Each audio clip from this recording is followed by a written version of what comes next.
Vernomatic Productions. Are you ready?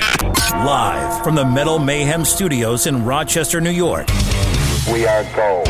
We are gold. And heard around the world by metalheads just like you. This is Metal Mayhem ROC. Heavy metal music. Your weekly dose of metal music, interviews, album reviews, news, and more. Want to be part of the show? Send us a message through our website, metalmayhemroc.com, or hit us up on Facebook and Twitter. Search Metal Mayhem ROC, a proud member of the Pantheon podcast team. It's getting nice and heavy. Now, welcome our hosts, John the Vernomatic Verno, and direct from New Jersey, Metal Walt. Good evening, everybody. As we kick off this Labor Day holiday weekend, we're excited to bring you a special crossover edition of our Rock and Roll Detention series.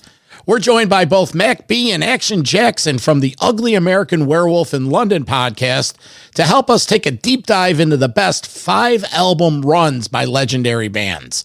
Let me clarify something right from the beginning. It's not just the first 5 albums of a band's recording career, rather the best 5 album streak of their career. There's a lot of different worthy candidates in this. There's metal bands, there's rock bands, there's everyone's different opinions.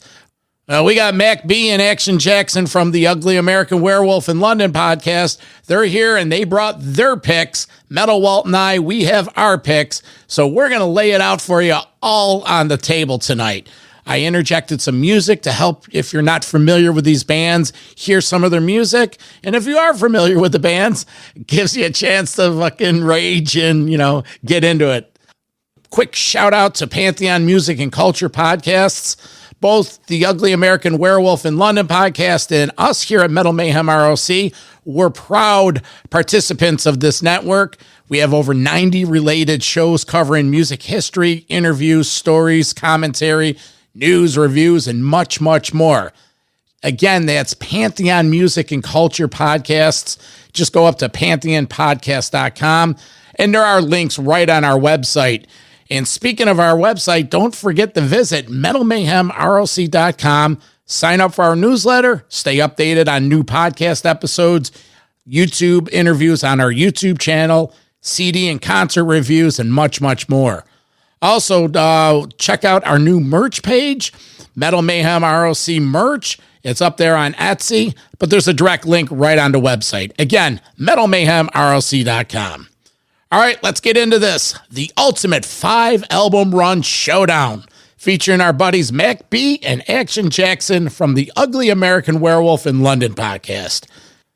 For my co-host Metal Walt, I'm the Vernomatic, and we are Metal Mayhem ROC.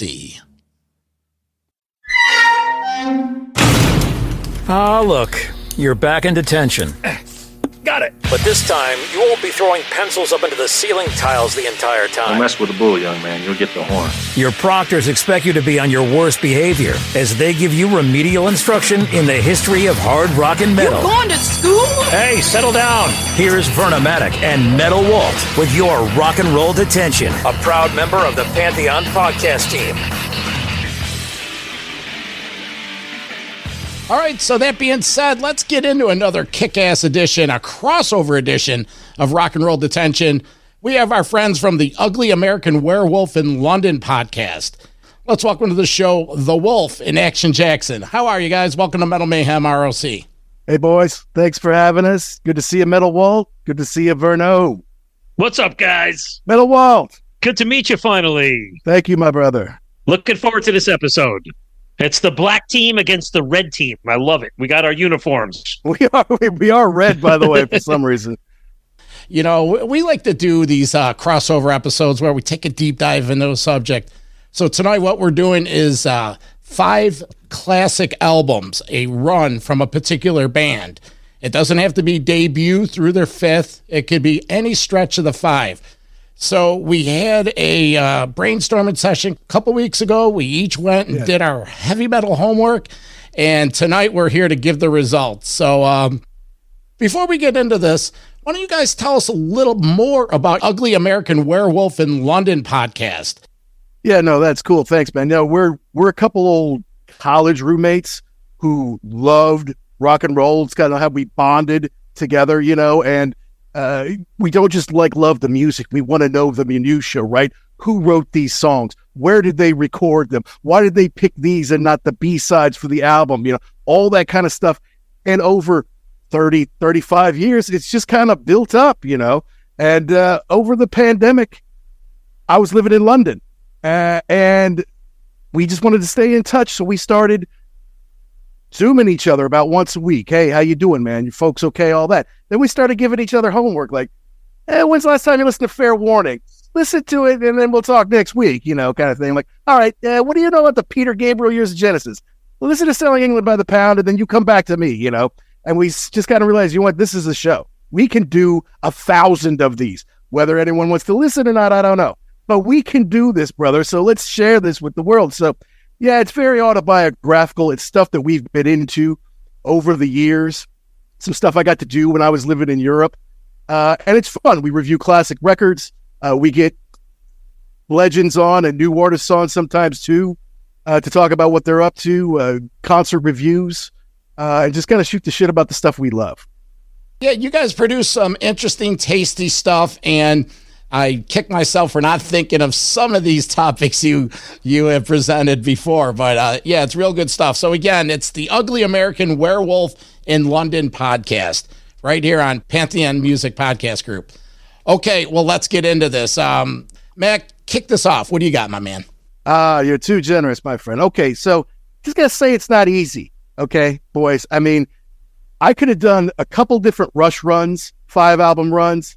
I could have easily done Maiden or Metallica, but I decided I had to go back to my roots, to one of the bands that really kind of started it all for us, one of my top 3 favorite bands ever, which is Rush, Led Zeppelin, and the Rolling Stones. So I'm going with the Stones from Beggar's Banquet through Goat's Head Soup. And I'm doing that because this was the pinnacle of the Stones in so many ways, and yet they were going through so much shit and hardship that it's amazing they got any of these albums done, let alone all of these albums done, okay? And from Beggar's Banquet to Let It Bleed, then Sticky Fingers, then Exile on Main Street, and then Goat's Head Soup. We're talking about the best run they did, and at a time where the band could have fallen apart because Brian Jones was becoming worthless, and eventually they had to kick him out of the band, one of the founders of the band. And then they get in Mick Taylor, this young hotshot blues player who was in John Mayall's Blues Breakers, and he gives them the best sound that they ever had. This era is the most beloved and most bootlegged era of the Rolling Stones. And so they made all these amazing classic songs. Meanwhile, their manager, Alan Klein, was screwing them over. So they had to ditch him and then get their own record label on Atlantic Records, Rolling Stone Records, right? And then they get to keep all of their royalties instead of half of them. But then because Alan Klein was keeping that money and they weren't paying their taxes, they had to be tax exiles. So they had to move to the south of France for years and never spend any time in their homeland because they don't have the money to pay their taxes. They wanted 103% from them. So if they made £1 million, they wanted £1,030,000 from them. So they couldn't make it. So they had to live elsewhere, right? Meanwhile, Keith's going through a heroin problem. Oh, and by the way, yeah, they make Gimme Shelter. They make Honky Tonk Woman and Jumpin' Jack Flash and Sympathy for the Devil, Street Fightin' Man, Can't You Hear Me Knockin', Wild Horses, Brown Sugar, Tumblin' Dice, all down the line, Happy, Angie, Heartbreaker, all this amazing music, which still sustains them today. I got a prop behind me, right over there. That's a set list from when I took my daughter. That's a set list from when I took my daughter to see them in Hyde Park in 2022. Half the set list is from this record, these 5 records, 50 years later, they still play these all the time. These are the 5 albums that let the Stones continue to this day. And yeah, they did 500,000 people in Hyde Park in 1969. They also did 500,000 people in California at Altamont, poster of it right up there, where someone got murdered, right? But the 72 World Tour, which is what that picture of Keith right above my head is from right there, it's what changed big time rock and roll touring. Because in the 60s, the Beatles would go on and the chicks would scream for an hour and then they run off, right? But you get to the 70s, now people are going to sit, they want to listen to what you have to play. They're not just going to scream and go nuts like a bunch of kids. So it was these albums which allowed them to do that tour, which showed to people this rock and roll business is sustainable. And the reason we still have big stadium tours, a big part of it is from that tour right there. And because they had these strength of songs to do that and to still do it today. Mac, I am really glad that you pulled out the Stones for this, because I'm going to tell you something. I've been going to shows since 1980, and I have never seen the Rolling Stones. And just recently, I've been watching some of these YouTube clips of Mick Jagger coming out at 80 plus years old, or however old Mick is, and doing Start Me Up. And I did look at the set list, and these are timeless classics. And I'm going to make it a point to go see the Rolling Stones. Hey, Mac, how many? Those 5 albums covered how many? How long of a period was that? Okay, yeah. So they recorded Beggar's Banquet in April, June of '68, and then they released Goat's Head Soup August '73. So just about 5 years. That's an amazing accomplishment, but it was very much synonymous with the times, right? That's right. It was, you could pump out a couple albums a year, but it wasn't out of the norm that a band could put out 5, 6, 7 albums in 6 years. Something is unheard of in this modern day of music. Well, yeah, of course. Yeah, if you get one in less than 3 years, you're pretty psyched about that these days. Yeah, but that was the business of it. You had to do an album a year. And in fact, the 1970, they didn't release an album, an original one. However, they released Get Your Yayas Out, which is certainly at the time was regarded as one of the best live albums ever. It just kind of captured it well. The legendary Lester Bangs said, this is the best concert ever recorded for a live album. And it was one that was bootlegged, I think, very heavily. So the Stones said, screw it. You guys are going to bootleg it? We'll put out our own and make the money ourselves, But it actually started with Jumpin' Jack Flash. That was in the Beggar's Banquet sessions, but they liked it. So they put it out as a single in May of '68. And then they put out Beggar's Banquet in December of '68 without Jumpin' Jack Flash. Just a non-album single, but from those sessions. So it deserved to be on Beggar's Banquet. And that's the other thing, coming up through the 60s, they had a lot of covers. I mean, from 62 to 65, there's a lot of covers on those albums and those singles and those B-sides. But now you're just getting a couple, right? There's 2 on the double album. There's 1 on Let It Bleed. There's just a few in there. There's still more than 50 original Stones tunes in that run. Oh, what were some of the covers? Were they old blues or gospel? For the most part, they're old blues. Was it Robert Wilkins originally did A Prodigal Son, which was on Beggar's Banquet. And there were a couple on The Exile, because you've got 18 songs, you've got a little more space to run there. But I don't think there were any. There were none on Goat's Head, and I don't know. I don't think there was one on Sticky Fingers either. So here, let's see. Exile. Real quick on my notes. Sorry to take up here. Stop Breaking Down is a Robert Johnson song. That was on Exile. And Slim Harpo did Shake Your Hips originally. Also, that was on Exile. So, I mean, old blues stuff, kind of going back to what they were doing when they first got started. It was a different time, too. And, you're coming off of the 50s and early 60s where singles were the driving force. Full-length LPs, that didn't really gain momentum until this run. So, well, the other thing is they're finally world weary enough to be able to write some blues and real rock songs of their own. I mean, from 63 to 67, let's call it, Mick Jagger's like 19 to 23 years old. Now he's in like 24, getting to be 29, 30 years old, right? So you understand a little bit more. They've been screwed over in business. They've had some relationships. They've toured the world. They're ready to tell their own stories. You mentioned drug use. When did the drug use prevalent from the start of the band through the heyday, or what was going on? How did the drug use come about? So, I mean, I think he was just kind of part of it back in the 60s, and certainly the 70s, right?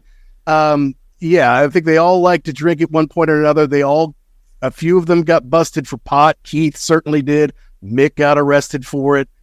But they were doing a lot worse things than pot. And, of course, Keith had a wicked heroin addiction, which started, I think, in the late 60s. It was around this time. I think it was part of the reason that Mick Taylor, who, again, as the foil to Keith, that was easily his best co-guitar player. He was a little more straight. He didn't get so into that. And yeah, Keith would even sing songs like Coming Down again when they lived in the south of France recording Exile on Main Street in this mansion. Basically, they were waiting for Keith to wake up from his heroin, get a riff together, and then come down and share it with the band so they could make a song. What was that, Gary? He had a comment on it? Drug stupor that he was in. You know, and it sucked too because I knew he was going to do this. So I'm like, oh, you took the good one. But yeah, the fact that this run is what let them continue to be popular today. I mean, they're still selling out stadiums in the United States based on this material. Like, yeah, they had hits later on, Start Me Up and everything. That's great. But the hardcore fans, this is the golden era of the Stones. That's right.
when I was younger, I'm 56, and I remember early 70s, I had an aunt that was much younger than my mother, so she was only 10 years older than I was.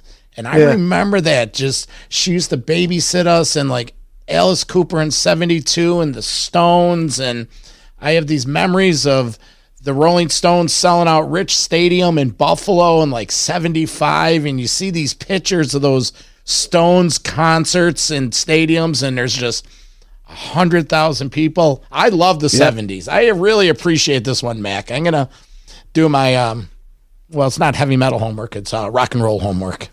Yeah. All right. Well, all right. Definitely check out the Brussels Affair. It was a very popular bootleg. I think they did eventually do an official release of it. A lot of people think that is capturing the Stones at their very best. I think it was from 73. Okay, I will. All right, well, I'm going to send it over to my partner, and I have a feeling he's going to be somewhere closer to your side of things on this one. So, Metal Walt, what do you got, my friend? Well, I will tell you, I as well made a list, and I wrote out notes on 3 bands, and for a week and a half, I've been struggling what to go with. And I've decided this morning I'm going to stick with my number 2 choice, not my number 1 choice. And I think there's good reason for that. So the band I'm going to reveal soon, again, this band is synonymous, where at times they're referred to as a certain Mark lineup. Mark 1, Mark 2, Mark 3, Mark 4.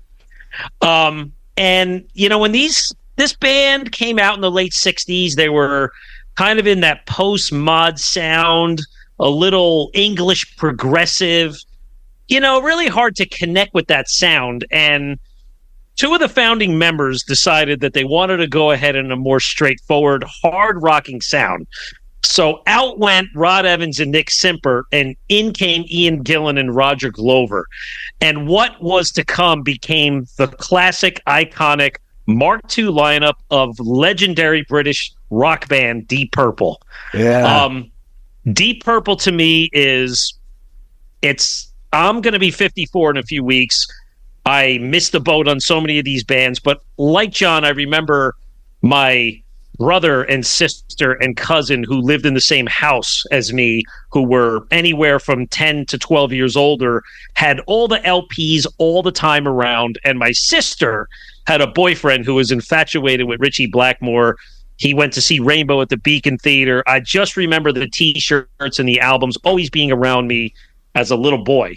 But more importantly, what this band did in a period of from 1970 to 1973. So, Mac, like you said with the Stones, it was a short window of time, but they put out 4 great studio albums and 1 iconic live album. And there's a 5-album period there, from In Rock to Fireball to Machine Head to Made in Japan to Who Do We Think We Are? And by the end of that period and those 5 albums, you know, as quickly as Gillan and Glover came in, they went out. And you know what was it a byproduct of is they changed their sound. They came in with In Rock. I mean, just seeing that cover, it was the Mount Rushmore cover with the band faces on the album cover. It was where their sound completely changed, and it's synonymous with the Deep Purple sound that we know. But think of the songs on here, right? Speed King, Child in Time, and then Black Knight was an afterthought. Black Knight was thrown on there as they didn't have a single, and they wrote this and put this in after the album was done, and it probably became the biggest song on the album. But it was funny. Today I was just doing a little reading on a fan site, and Roger Glover recently commented on the song off this album called Hard Lovin' Man, where he said that was their breakthrough song, because before they would be able to record these songs in the studio, but they didn't translate live. And he said when they wrote that song in the studio, there was no way it couldn't be done the same way in the studio as it could be done live. And he said he remembers John Lord pounding on that organ, the guitars got heavier, and he said from that moment on, the songs they wrote would always be equivalent to what they played on stage. But as you saw the band, let's say, mature, Fireball comes next. It became number one in the UK. You had the title track, great tracks like Strange Kind of Woman, and excellent deep tracks. No, No, No, Anyone's Daughter, No One Came. Then you get to Machine Head. Now, again, we don't even have to discuss the Machine Head album. It's their signature album. It spawned the greatest guitar riff of all time in Smoke on the Water. The autobiographical story behind the song of Montreux and the Frank Zappa studios and everything that went down, the mobile recording. And that album, it's just end to end, like the Stones. You go see Deep Purple in 2024, these guys in their upper 70s, they have lineup changes. You're still going to hear Smoke, Highway Star, Pictures of Home, Lazy, and Space Truckin', guaranteed. Whether you're sick of them or not, you're going to hear them. And then you get into, let's say, the period of the live albums from these eras where every band had one that was, wow, that was an iconic live album from that band. Now, Made in Japan, one of the greatest live albums of all time. It was, recorded partially in Tokyo and Osaka. Martin Birch, who did a lot of their producing on their studio albums, came in and mixed it. Yet you go on record and they state that there are no over recordings, no overdubs. These are the original recordings. But what you got that was very, very unique was you got songs that maybe there's 6 or 7 songs on the standard album, but Child in Time clocks in at 12 minutes. Lazy at 11 minutes. Space Truckin' 19 minutes. I mean, Space Truckin' on Machine Head was probably 4.5 to 5. And this is where it solidified this band as an early progressive sound. You had 5 musicians in there. Well, if you take Gillan out, 5 musicians that were masters of their craft. They had orchestrated sounds. They came from John Lord, could have been a classical piano player. Richie Blackmore was the maestro in himself, but this showcased their talents live.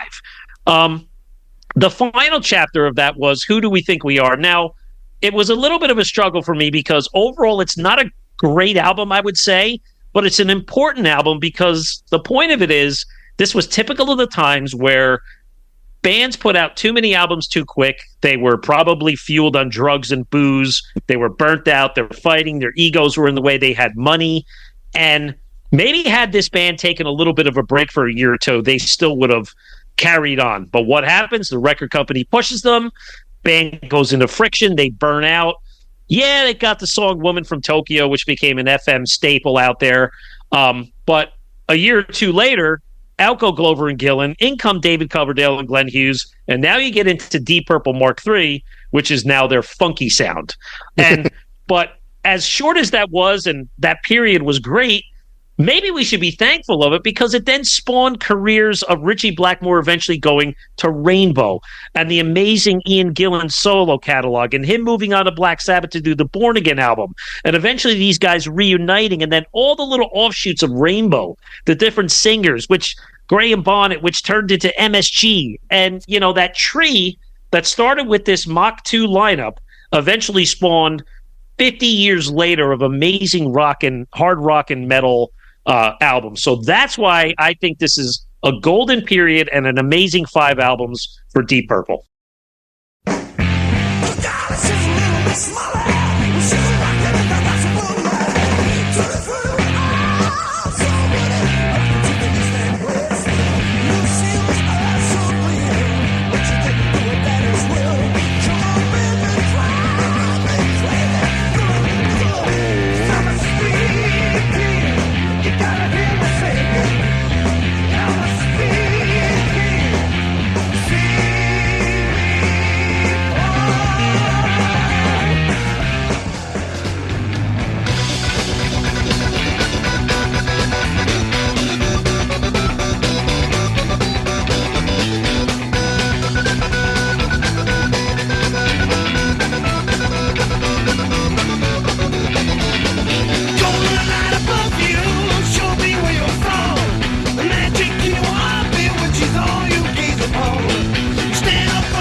Yeah, I got a couple questions. Let me get right into them.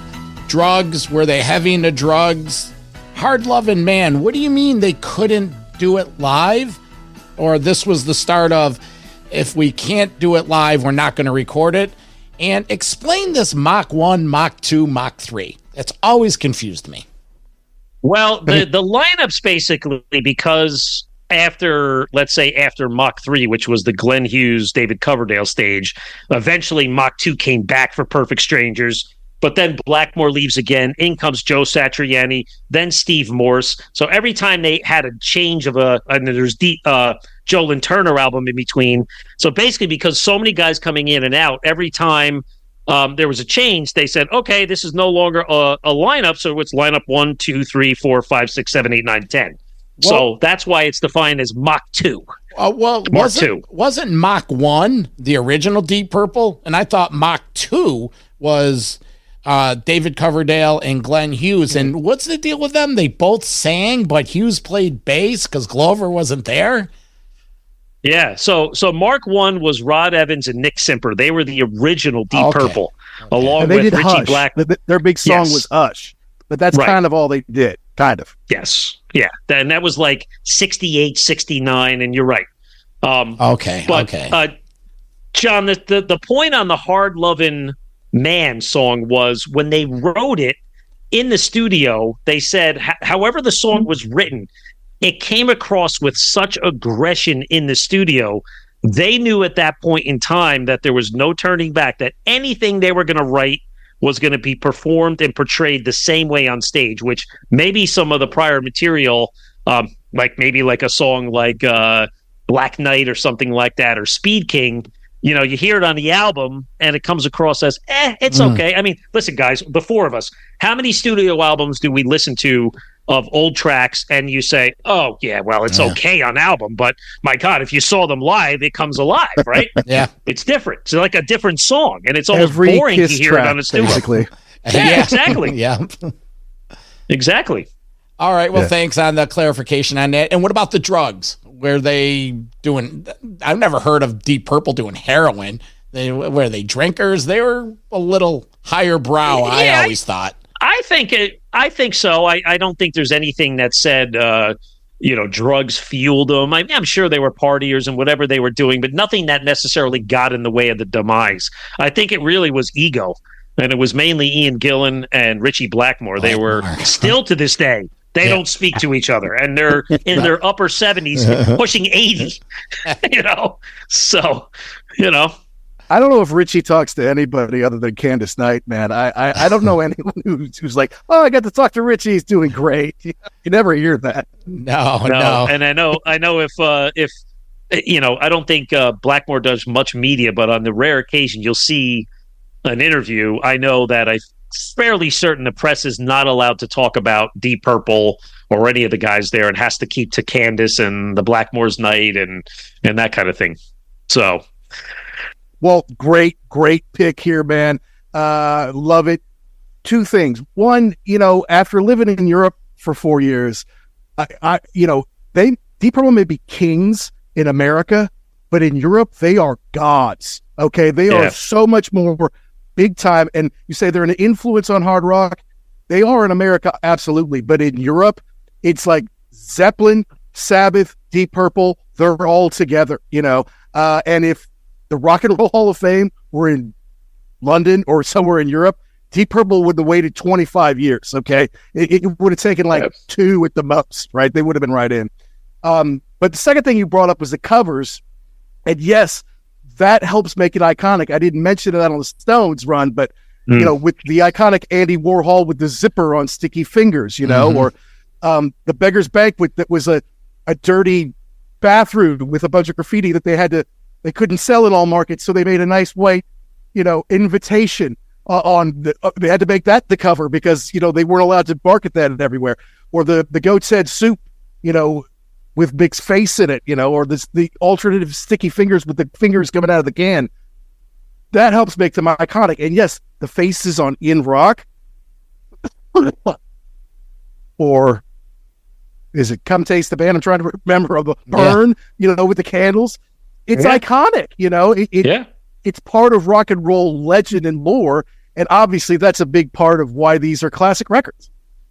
Absolutely. Absolutely. And Mac, thank you for pointing out the importance of Deep Purple outside of the US, because it sickens me, and I'll never ever miss Deep Purple as long as they're going to continue to play. But they're just lumped in with classic rock. They're touring with Yes, but over in Europe, they have audiences from seniors to adults to grandkids. It's a much different, they're a relevant band. But I'm really happy that still in this day and age, they're yet again putting out another new album in 2024. That makes me fucking happy. And even though we get caught up a lot on the guitar angle, and Richie Blackmore, I will never say that he's not a guitar god, but John Lord in that band, manning that organ, that just makes it something a little bit different, something a little special. Absolutely. And it made their sound unique. Sound unique. I mean, and like I said, it spawned many, many, many decades of additional bands that tried to carry a little bit of that sound, I mean, who doesn't love the sound of the Hammond organ? But you can't name another Hammond organ player on top of your head, can you? I can't think of another one. Don Airy, who's the current Deep Purple player. That's about it. Another good one. Thank you. Well, Gary, not sure where you're going on this. Your choice. Me either. Yeah, okay. Well, let's pick one because I'm looking forward to this. What do you got, my friend? So we originally talked about, we threw some ideas around in the planning session, and the original idea was 5 albums from the beginning. We didn't land on that, but that stuck in my head, and I thought, what am I going to do? This is a big choice to make. I could go a couple of different ways. I knew Mac was going to do the Stones, so I kind of put that away. And I thought, you know what? You also mentioned something about the metal homework. Like do some homework, do some more digging into things. And I thought, now wait a minute. How are the planets going to line up with 5 iconic albums from a hard rock band? And maybe I'm not super familiar with everything, but I want to be. So I went back to the beginning and I picked Black Sabbath. And yeah. I've always been a fan of them, but over the last, I don't know, when did we start doing this? Week and a half, 2 weeks? Now I'm a super fan because they kick all ass known to man, and they started the amount of bands that are influenced by Sabbath. It's what we listen to now would not have been if it weren't for these 4 guys. And I understand they had some lineup changes and they went through some rough spots, especially with Ozzy kind of at the end of his run. But to me, these first 5 albums are fantastic. Oh my God, it's my youth. It's my fucking youth. I could probably recite the first 5 in order, but let me ask you, you said you took a deep dive into Sabbath. Give me 3 things that you pulled out of it that you're like, oh my fucking God. Because okay, so the original, the first record has, Black Sabbath, it has The Wizard, it has NIB. Okay, I know all of that. Paranoid, that's the big one. Everybody knows that, blah, blah, blah. Master of Reality is probably one of the heaviest records I've ever listened to. But the sleeper in here for me was Volume 4. I'd never really listened to that all that much. It's really good. You've got like Supernaut. Yep. Is fantastic. Snowblind. They wanted to name the record Snowblind because they were coked out of their minds at that time.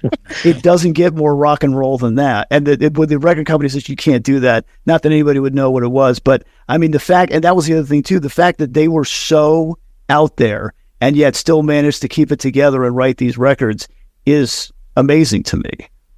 These guys were at the top of their field and their instruments. Tony Iommi, the riff master, had that accident where his fingers were gone.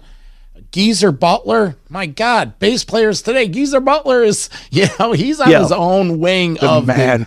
And Bill Ward was a beast. Him and John Bonham, those guys were killer. And Ozzy's always been Ozzy. He's always surrounded himself with great talent, but he was a great talent himself. Yeah, it did definitely a unique voice that doesn't sound like anybody else, kind of set the tone for these first records. But, you were mentioning, Iommi, and he gets the riff master. You think of probably Iron Man is his most iconic riff that everybody would know. But then you go and you listen to like Laguna Sunrise, and he's playing the acoustic guitar. You think, wait, this dude's got a lot more depth than he gets credit for.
I can't disagree that they're fantastic records, and they created the sound of heavy metal that we all love, that has descended into all these bands that we love. Yeah. And I actually like Sabbath, Bloody Sabbath a lot. A lot of people talk about the first four. That was the real run. But I would include Sabbath, Bloody Sabbath in that. And then the next three with Ozzy were kind of, there's some hit and miss there. They're starting to go off the rails. The only thing is, to me, and I know to purists, I'll get blasted for this. But to me, still to this day, my favorite Black Sabbath album is Heaven and Hell.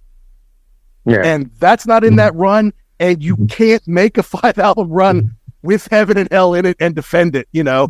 That was the problem. Yeah, I'm not going to argue with you on that. Heaven and Hell is fantastic. Ronnie is 1,000 times the singer that Ozzy is.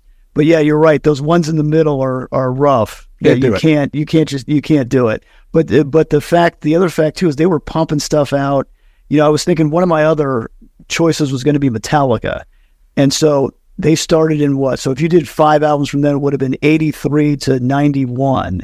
This was 1970 to 1973.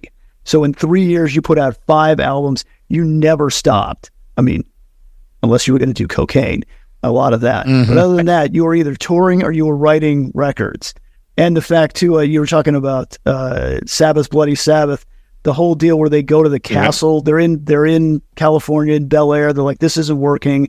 We're out of here. They go back. They rent the castle out, and they get to the point where they won't even go to sleep because they're afraid somebody's going to mess with them. I think Bill Ward ended up sleeping with a dagger next to him because he was so petrified that they were going to come in and mess with him in the middle of the night. It's fantastic. Because he was so high on coke.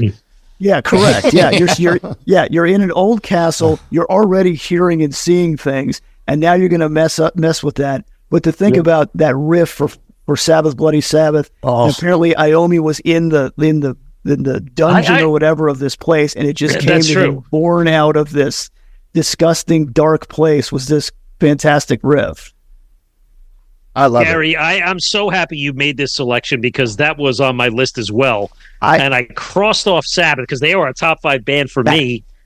And only because I struggled stopping at Sabbath, Bloody Sabbath, because to me, my album run would go through Sabotage. And I said, I can't stop. It's got to be 6. Like, to me, it's like, okay, we'll forget Technical Ecstasy and Never Say Die. But to me, I was like, if it's got to be a 5-album run, Sabbath is out because it's a 6-album run to me. And that's how passionate I am about Sabbath. Because although I agree, maybe Sabotage is maybe a little bit less of quality, but I think it's lumped in with those first albums. The more I thought about this, and the more I was just cycling through bands in my head. This is not the easiest thing to do because you're right. There always is that, but then there was that one that was meh. So you really can't do that. You know, you can't, or if you get it like this one, you're going to ride in between Ozzy and Ronnie. Yeah, there is the so harder than it seems. I'm a big 80s, like the Ronnie James Dio forward. I could probably tell you too much stuff about the Tony Martin years and the 7 Star album. I know that stuff in and out just as much as the Ozzy stuff. I've driven John crazy with it. But those are all great albums in their own right. But it's not it's like a roller coaster with that sequence of things. Yeah, you don't drive me crazy. You make me one, I'm in awe, but I'm like, I thought I was a Sabbath fan, and he's bringing out stuff from like Headless Cross. Then I'm like, oh my God, I got to go back and do my heavy amount of homework. But going back to Sabotage, the Symptoms of the Universe, Hole in the Sky, The Writ. I'm with Walt. You need, the only band that rivals the 6-pack is Van Halen, and can I go into mine, or you want to finish up? I am good. Go right ahead. Now, I'm not going to do Van Halen, but Van Halen's my favorite band. And like Sabbath, they were pumping that out. Van Halen 1, 78. Van Halen 2, 79. Women and Children First, 80. Fair Warning, 81, with a little bit of a lot of touring around that, and a lot of what they used to call coke, crawl. That's what Van Halen called it. But the band I'm going to go to really pulled from 2 of these 3 bands, Deep Purple and Black Sabbath. And I am going to go with Metallica. And the thing with Metallica, it holds a very special place in my history. I got into the band as soon as they came around on the Kill 'Em All. We've documented the whole Metallica, Rochester, New York connection many times over. They recorded the first album here. But more importantly, the thing with Metallica was everything they've done from the minute that Lars and James got together has been exceptional, groundbreaking, and just setting the trends. The band essentially formed in late 81, early 82. They secured a single on that Metal Massacre album. Fast forward a year, their second major gig, they're opening for Saxon. It's 7 months into this band's formation, and they're making these leaps that are unprecedented.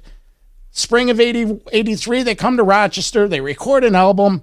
Summer of 83, they're on tour with Raven. That fall, they're in Europe playing these festivals. And like, Purple and the Stones and Sabbath, they were on that one album a year cycle. But these albums, Kill 'Em All, legendary. Ride the Lightning was such an advancement and filled with classic tracks like Sabbath, like Purple. These are Hall of Fame songs. Ride the Lightning, For Whom the Bell Tolls, Fade to Black. They're still staples in their sets. Then, a year later, again, groundbreaking achievements. Master of Puppets, opening for Ozzy, their hero, Sabbath.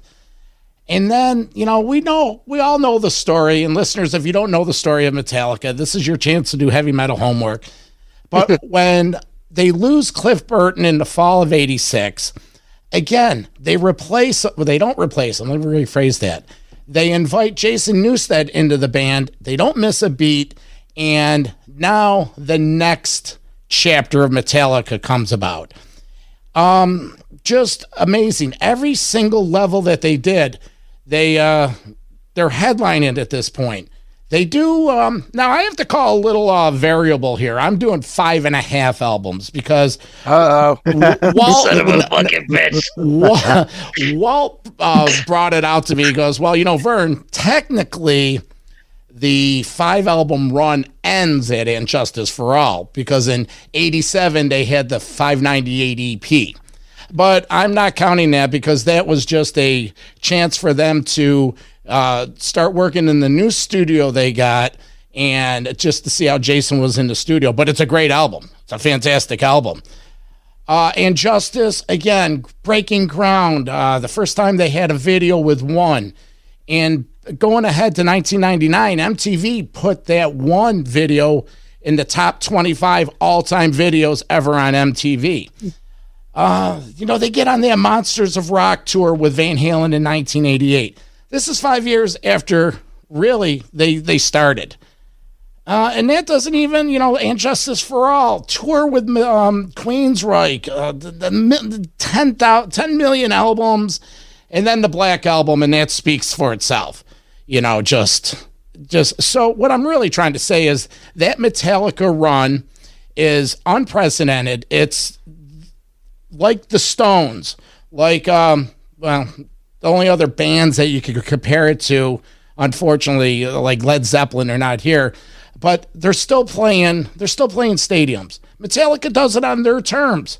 They own their own master tapes. They have their own record label. They have their own printing plant.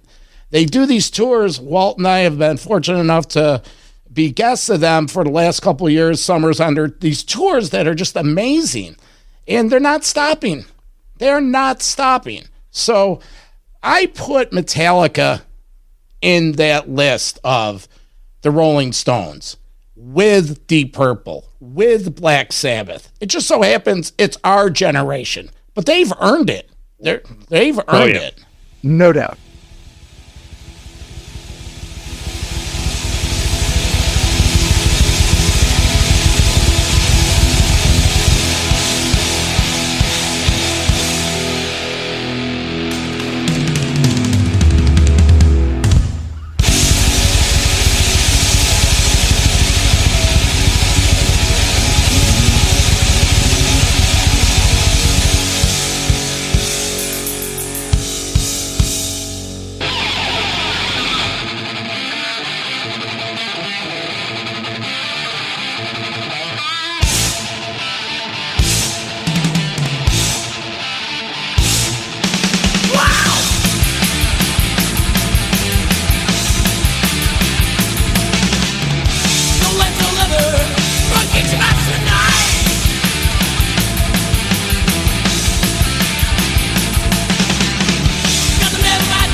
So, okay.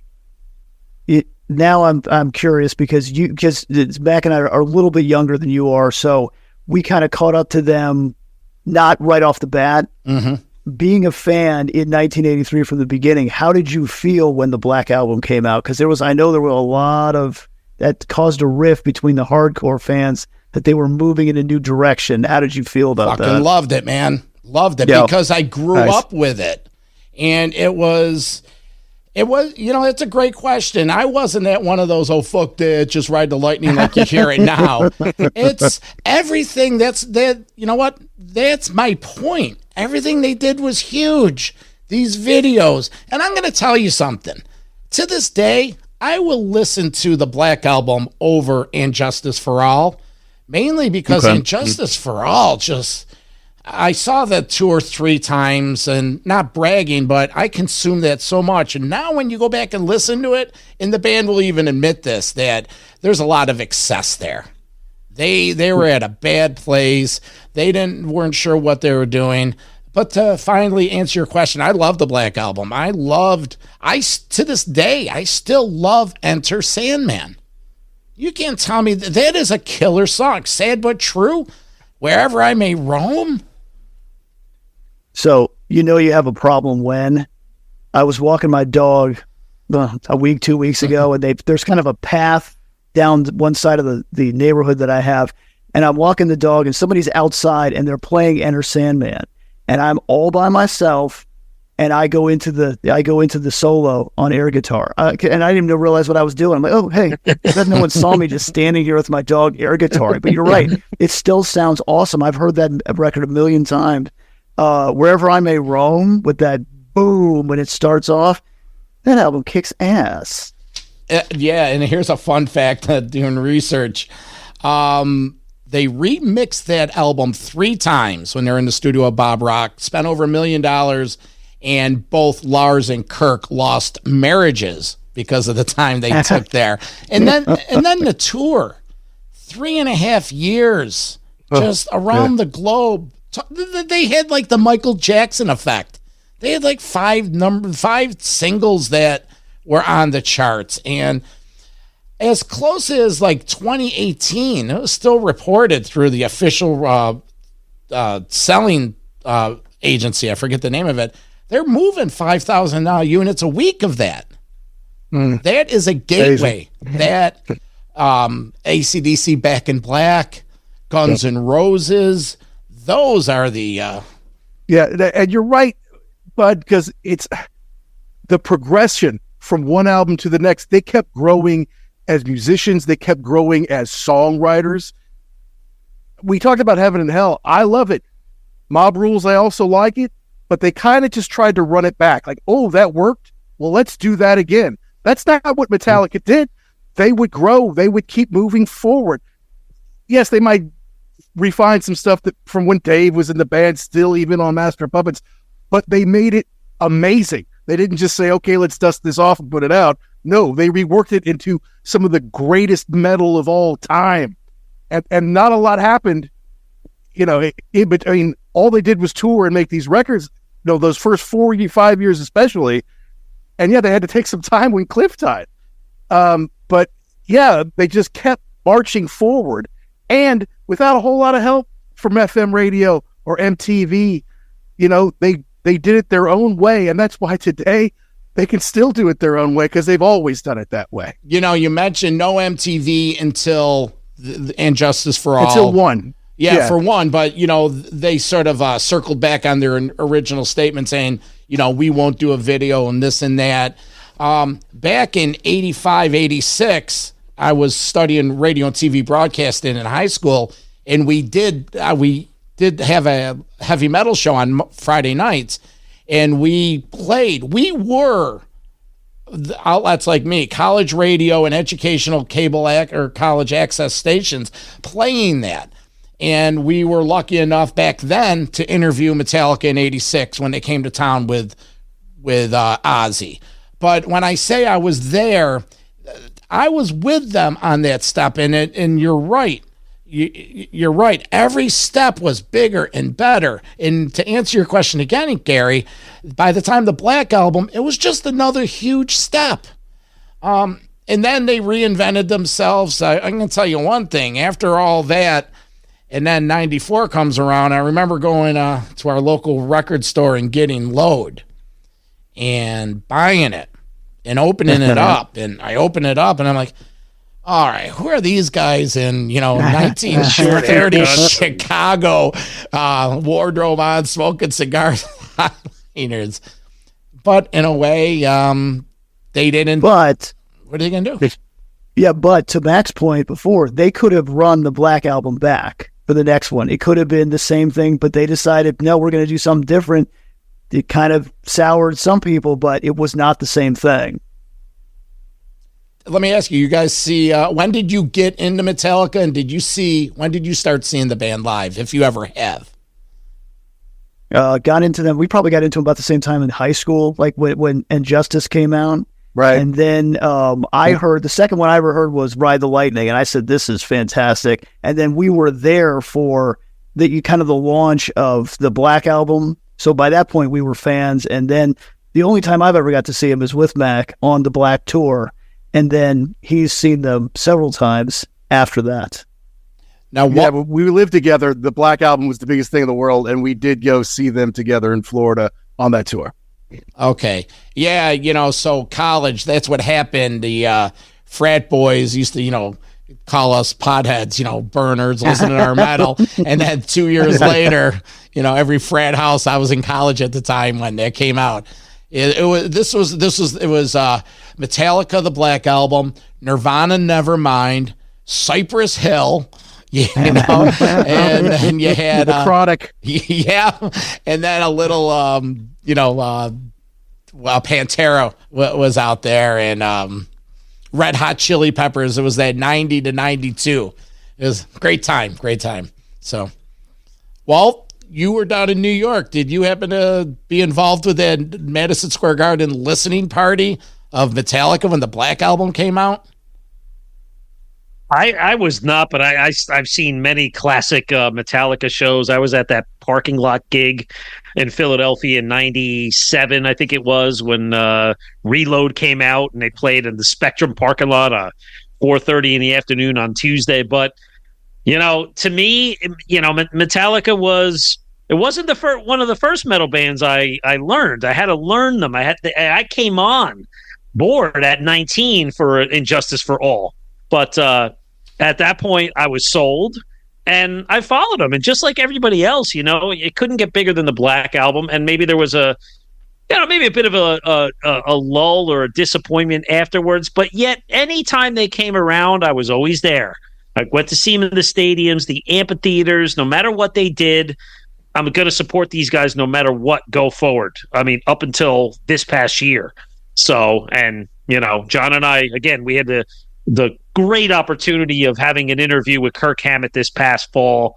I mean, who would have ever thought we'd get to that point in our career here at Metal Mayhem ROC? Yeah. Well said. And the thing with Metallica and Deep Purple and the Stones and, what you guys are talking about is these songs, the 40 years. These bands have been around. Metallica active for 43 years. It's amazing. And the thing with the Sabbath, going back to what you're saying, Gary, I love Heaven and Hell and Mob Rules. It's a different band. It's not, the music is different. And I don't want to go down this rabbit hole, the first 6-pack of VH with David Lee Roth in the Sammy here 8 years, but those are different bands, same musicians. But when you start adding like a Ronnie James Dio or a Sammy Hagar, Sammy's his ability to sing that opened the door for Eddie to compose other stuff. It was just different and maturing. But I love Black Sabbath. It's one of my favorites. Black Sabbath. There is something to be said for having the same mixture there the whole time. With the Stones, they've had people in and out, but it's always been Mick and Keith. So to have that core there, that kind of keeps it fresh. Well, and these bands that have played for so long, all of them but Sabbath are still going in one form or another, right? And Ozzy's trying to wrap things up, but Sabbath did it for about 50 years, right? I mean, close, right? Purple's at like 55 years or something like that. Stones are more than 60 years. And the reason that all these bands can keep doing that are because of these 5 album runs that we're all talking about here today. Well, now you say that, and one thing with the Metallica thing, though, every time we go to see them, James always says, absolutely, how many new people do we have to the family? And there's you see people there, and there's actually people that don't like the beginning. They prefer the Load and Reload and Death Magnetic and Hardwired and 72 Seasons. That was their Metallica. They appreciate it. And just, guys, we all can agree that a lot of this is how you grew up on it. There's people. And so when someone discovers a Metallica during Load, and they fell in love, that's their Metallica. It's not right. It's not wrong. Hey, more the merrier. And going back to your question, Gary, about was I a fan of the Black Album? I consider all our rock and roll bands that we follow as old friends. I could put on an old AC/DC Power Age album. I could be having a shitty ass day, but as long as I visit my old friend Bon Scott and Angus, it lifts me up. Walt, I know he has said it time and time again. When we did the Kirk Hammett interview, him and Kirk are geeking over some B track from some 14th singer of Purple that no one ever heard. But they're both like, Kirk Hammett, I mean, they're equal, Kirk Hammett and Metal Wolf, but they're like going back and forth, and that's what's awesome. That is what's awesome. To clarify that, I had no contribution to the discussion because it was about Kill 'Em All Rochester. So the Jersey piece was around him surfing with Rob on the Jersey Shore and our mutual love for Deep Purple. And I invited myself to the sound check, and I said, I want to play the song Getting Tighter from Come Taste the Band with Metallica. And I will tell you, Kirk didn't say no. He didn't say no, and that's what we do here. We swing for the fence. We have a publicist contact that you just got to ask. So, all right, well, that's amazing. Hey, Gary and Mac, 1 minute on the clock for each of you. What was your other choice? Iron Maiden, Peace of Mind through Seventh Son. It was very hard not to pick that. I was going to say, I was on the fence between Van Halen and I was thinking Led Zeppelin also. But which Zeppelin? Because I was thinking I could do Houses of the Holy through and through the outdoor, and no one else would pick that, and I would love that. I was thinking about I was stuck on the first. I got stuck on the first 6 albums only because you had to include the original, and I love that. I love that first Led Zeppelin record also. What Van Halen were you gonna do? I was going to do the first 5 also. I'm a big, I mean, as much as I like and Sammy leave out 1984. Yeah, you know what? That was the deal for the, you can't. So if I put in 1984, I got to leave out the first one. Right. So no, I'm putting in the first one. Tough. Yeah. Well, they're both diamond albums. But, right. Yeah. Right. But you got to go one. That's the tough part. And that's the thing is you can't say, you know what? I'm just going to leave out Diver. You can't do that. No. Right. It's a hard exercise. Yes. Mac, I got to ask you, why Peace of Mind? When you're, it's for the guy Bruce, basically one of the greatest free agent pickups in the history of rock and roll to get Bruce tickets as your singer.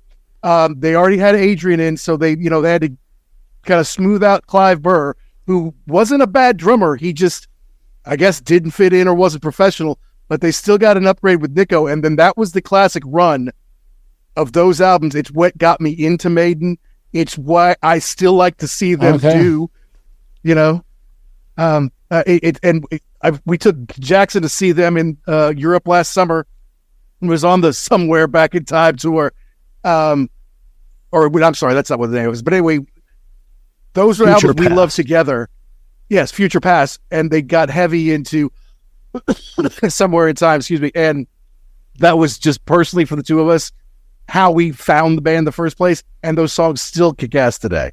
Yeah, well, I'm not even going to tell you, but I did see those tours, but Number of the Beast.